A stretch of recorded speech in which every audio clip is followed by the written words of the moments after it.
インディーズゲームを愛するあまり、個人制作の開発中のゲームまで追いかけるようになってしまったゲーム依存症の諸君、こんばんは。毎日、自分のゲームを繰り返しているゲーム制作依存症のライドレックスです。やっと新しいヘッドホンを購入したので気分爽快である。購入したヘッドホンには ANC という環境音のノイズキャンセル機能がついていて、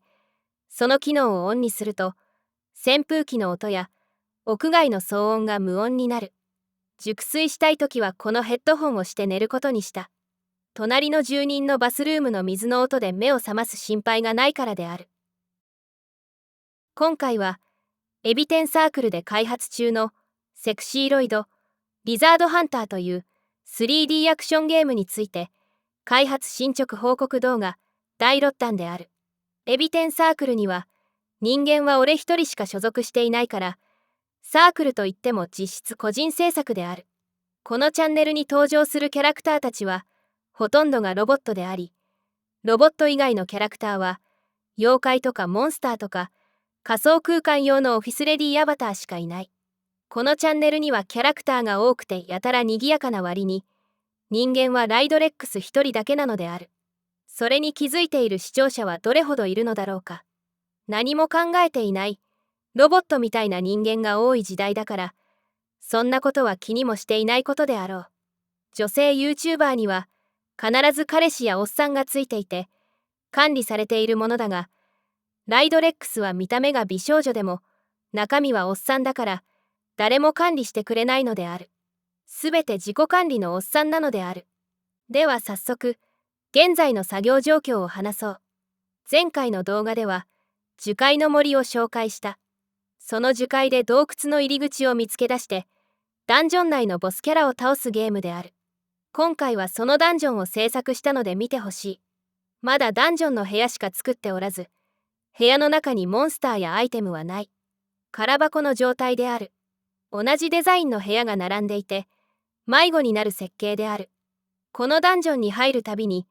アイテムの位置が変化するように設計する。このダンジョンは最初ダンジョンを自動生成するアセットを使用して作ろうとしたのだが、購入したアセットが機体と違ったのでアセットを使用せずに一から全部手作りすることにした。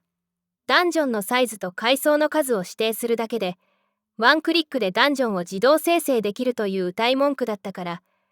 アセットを購入したのにダウンロードしてインストールしてみたところ、壁や床、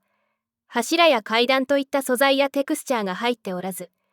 部屋をランダムでつなげるだけのプログラムのみであった。使い方を解説してあるオンラインマニュアルの一部のページもエラーで表示されず、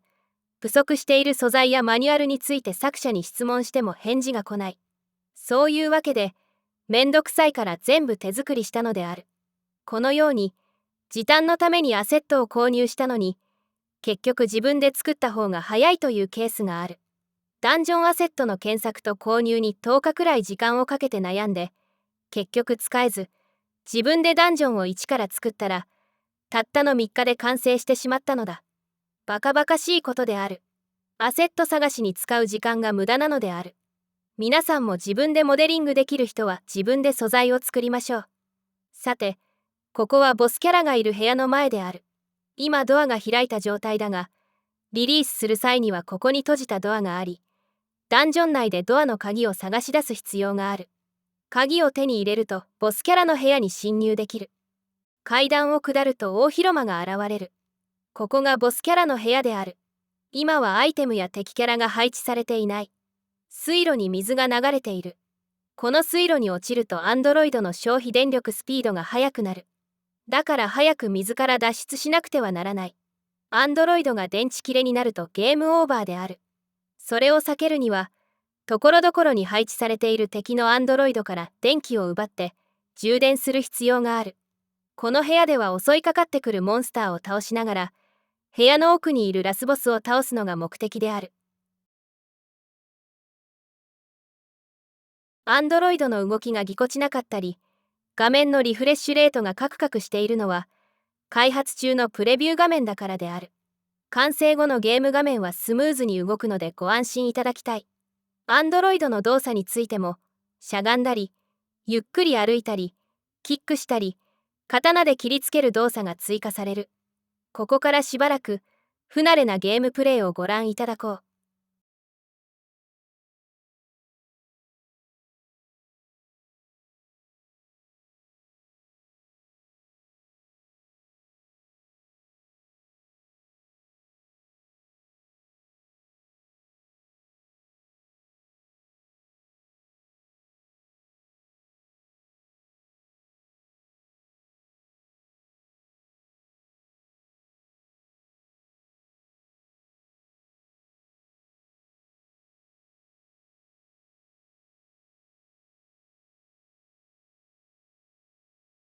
この場所にラスボスがいて、倒すことができたらゲームの目的はクリアなのだが、最終ステージがさらにもう一つある。この奥の部屋がそれである。この最深部の部屋については英知すぎるから、開発中も発売後も完全非公開とする。ゲームを購入した人だけが見ることができる。このゲームは R18 になる予定だから、ゲーム実況する場合もイベント動画にはモザイクが必要になる。そのあたりのルールについては、ゲーム販売サイトに記載する予定である。これで、背景のステージについてはほぼすべて完成した。背景ステージで残すところは、樹海入り口にスタート地点として作るオフィスだけである。